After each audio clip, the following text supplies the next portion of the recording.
کچھ خصوصیات تھیں جاہلی شاعری کی جس میں حقیقت نگاری اور جس میں حسن و عشق کا بیان بہت اہمیت رکھتا ہے۔ عام طور سے قصیدے میں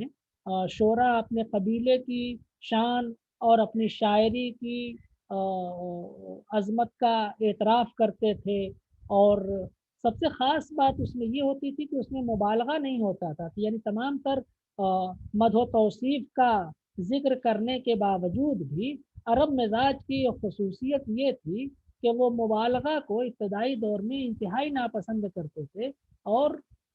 اس سلسلے میں ایک واقعہ مشہور ہے کہ کسی امیر نے کسی شاعر سے کہا کہ تم میری شان میں یہ بات کہو، تم میرے لیے ایسا ایسا لکھو۔ تو شاعر نے کہا افعل اقول، کرو میں کہوں گا، ہے نا۔ تو اس سے ہم کو عربوں کے مزاج کو سمجھنے میں بہت آسانی ہو جاتی ہے کہ تم کرو تو میں کروں، تم کرو، اگر کرو گے تو میں کہوں گا،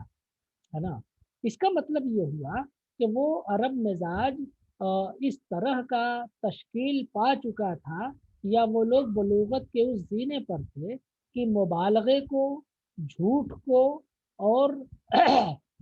غیر حقیقی باتوں کو وہ نظم نہیں کرتے تھے۔ قصیدے کے سلسلے میں ایک بات اور بھی بیان کی جاتی ہے کہ وہ اپنے معاشقوں کا ذکر بڑی شان سے کرتے تھے، اور چونکہ ان کی گفتگو میں اتنی فصاحت اور بلاغت ہوتی تھی، اور ان کی گفتگو اتنی پرتاثیر ہوتی تھی کہ اس کے بڑے دور رس اثرات مرتب ہوتے تھے۔ کوئی شاعر تھا فرزدق یا جریر یا کوئی تیسرا بھی نام مجھ کو ایک دم یاد نہیں آ رہا ہے ابھی، لیکن ایک خاتون تھی، اس کی کئی بیٹیاں تھیں، تو اس کی شادی نہیں ہو رہی تھی بیٹیاں، تو قصیدہ لکھوایا اس عورت نے اس شاعر سے، اور اتفاق کی بات کی اس کی لڑکیوں کی شادی کے لیے پیغامات آنا شروع ہو گئے، اور من چاہی جگہ ان لوگوں کی شادیاں ہو گئی۔ تو اس طرح سے عرب معاشرے میں قصیدے کی اہمیت تھی، اور وہ قصیدہ چونکہ حقیقی واقعات پر مشتمل ہوتا تھا، اس لیے اس کے اثرات بھی دیرپا ہوتے تھے اور دوررس نتائج کے حامل ہوتے تھے۔ جب عربی قصیدہ جاہلی دور سے نکل کے دور اسلام میں آیا، تو اسلامی دور میں اس کو بہت فروغ نہیں ہوا، کیونکہ اسلام کی اپنی ایک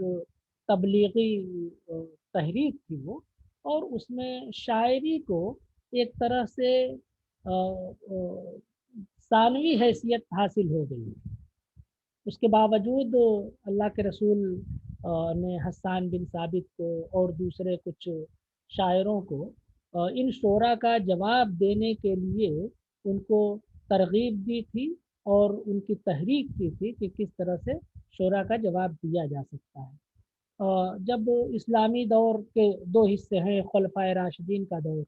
اور دوسرا دور اموی خلیفہ کا حضرت معاویہ سے شروع ہوتا ہے، تو یہ جو اموی دور ہے، اس دور تک آتے آتے قصیدہ جو ہے اپنی وہ شان کھو بیٹھا جو اس کو حقیقت پسندی سے نزدیک اور مبالغے اور جھوٹ سے دور رکھتی تھی۔ جب قصیدوں کی پشت پناہی دربار نے لے لی، جب دربار پشت پناہی کرنے لگے، تو اس کا ایک بہت صاف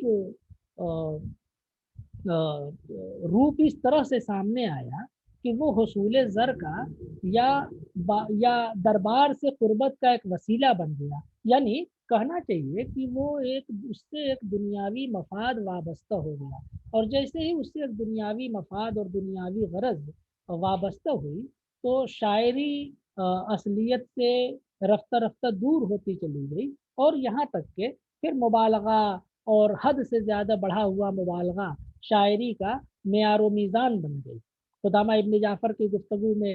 یہ بات آئی تھی، ان کی ایک کتاب ہے نقد الشعر، اس میں انہوں نے اس بات کا ذکر کیا کہ ہماری بہترین شاعری وہ ہے، یا ہمارے بہترین شعر وہ ہیں جس میں سب سے زیادہ جھوٹ ملا ہوا ہے۔ جب عباسیوں کا دور آیا اور جب عباسی ایران کی عرب کی سرحدوں سے نکل کر کے ایران تک جا پہنچے تو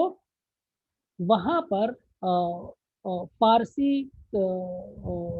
قصیدے کا آغاز ہوتا ہے، اور اس دور میں جو عربی کے قصائد تھے، متنبی اس دور کا بہت بڑا شاعر تھا، تو اس نے قصیدے کو آسمان پر پہنچا دیا، اور وہی مبالغے سے بھرا پورا قصیدہ فارسی شاعری کے لیے ایک طرح سے معیار و میزان بنا۔ تو وہی معیار ابتدا سے فارسی شاعری میں آیا۔ رود کی پہلا بڑا شاعر مانا جاتا ہے فارسی زبان کا، اس کے ابتدائی اس کی ابتدائی شاعری میں حقیقت کا رنگ ہے، لیکن بہت جلد فارسی کے قصیدوں میں بھی مبالغہ اپنی انتہا کو پہنچ گیا، اور چونکہ ابتدا سے ہی فارسی شاعری میں قصیدہ دربار کی ایک دربار تک رسائی حاصل کرنے کا ایک وسیلہ تھا، اس لیے فارسی قصیدوں سے یہ امید نہیں کی جا سکتی کہ وہ عربی قصیدوں کی طرح حقیقی واقعات پر انحصار زیادہ دیر تک کر سکتے۔ تو اس طرح سے عربی اور فارسی قصیدوں کی جو روایت ہم تک پہنچی ہے، وہ اس میں عربی قصیدوں کا اثر کم سے کم، کیونکہ عربی قصیدے کی بھی جو روح تھی، جو اصلیت اور سادگی والے جو عناصر تھے وہ ختم ہو گئے تھے، اور اس کی جگہ مبالغہ، تصنع، آمد کے بجائے آورد، بناوٹ، شان و شکو اور بھاری بھرکم الفاظ، یا اس طرح کی چیزیں جو جس کو ہم لوگ لفظی اور معنوی صنائی سے تعبیر کر سکتے ہیں، جس کو ہم لوگ بلند آہنگی سے تعبیر کر سکتے ہیں، یہ سب چیزیں فارسی روایت کا حصہ بنی، اور فارسی روایت کا حصہ بنتے ہی جب وہ اردو میں آئیں تو اردو میں تقریباً یہی عناصر ابتدا سے شامل ہوتے چلے گئے۔ جہاں تک اردو کے ابتدائی دور کے قصیدوں کی بات ہے، تو جب ہم یہاں کے اردو قصیدوں پر نگاہ ڈالتے ہیں تو ہم کو یہ اندازہ لگ جاتا ہے کہ قصیدے یہاں شروع سے ہی درباروں سے وابستہ رہے ہیں، اور جب دربار سے وابستگی ہو جائے گی تو یہ بات بہت سمجھنے کی ہے کہ شاعر آزادانہ طور پر اپنی طبیعت کا وہ جوہر نہیں دکھلا سکیں گے جو ان کی شاعری کو بہت بڑا بنا سکتے۔ اردو کے جو ابتدائی قصیدے ہیں اس میں ایک بڑی عجیب سی بات ہے کہ ابتدائی دور کے قصیدوں میں اتفاق سے محمد قلی قطب شاہ کو، جو اردو کا پہلا صاحب دیوان شاعر مانا جاتا ہے، اس نے 12 قصیدے بھی لکھے ہیں۔ 12 کا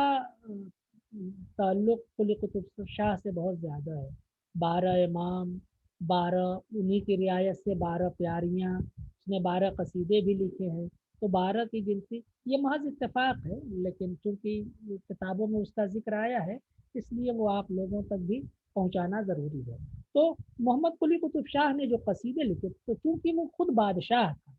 اس لیے اس کے قصیدوں میں وہ بناوٹ اور وہ مصنوعی پن اور وہ تصنع اور وہ تکلف یا وہ شاعر کی وہ عاجزی شامل نہیں ہو سکی جو دوسرے اردو قصیدوں کا یا جو غالب قصیدوں کا کی امتیازی خصوصیات ہیں۔ قلی قطب شاہ نے جو قصیدے لکھے وہ زیادہ تر اللہ کے رسول اور حضرت علی کی شان میں لکھے ہیں، تو ظاہر ہے کہ وہ ایک منقبت کا حصہ ہے۔ قصیدہ اور منقبت میں کیا فرق ہے اس کو پھر کسی گفتگو میں ہم بیان کریں گے۔ نصرتی اور غواصی جنوبی ہندوستان کے دو قصیدے کے بڑے شاعر ہیں۔ نصرتی علی عادل شاہ شاہی کے دربار کا شاعر تھا اور ملک الشعراء تھا، اور غواصی قلی قطب شاہی دور کا تھا، عبداللہ قطب شاہ کے دربار کا ملک الشعراء تھا۔ تو یہ دو شاعر ایسے ہیں جنہوں نے جنوبی ہندوستان میں قصیدے کو بہت سربلندی عطا کی۔ نصرتی کا نام خاص طور سے لیا جا سکتا ہے کہ اس نے جو بھی علی عادل شاہ شاہی کی تعریف میں قصیدے لکھے وہ بہت بلند معیار پر اور وہ فارسی قصیدوں سے بہت قریب کا رشتہ رکھتے ہیں۔ تو ابھی یہ بات یہاں تک ہم کرتے ہیں، اس کے آگے کا ذکر پھر کسی اور لیکچر میں کر کریں گے انشاءاللہ۔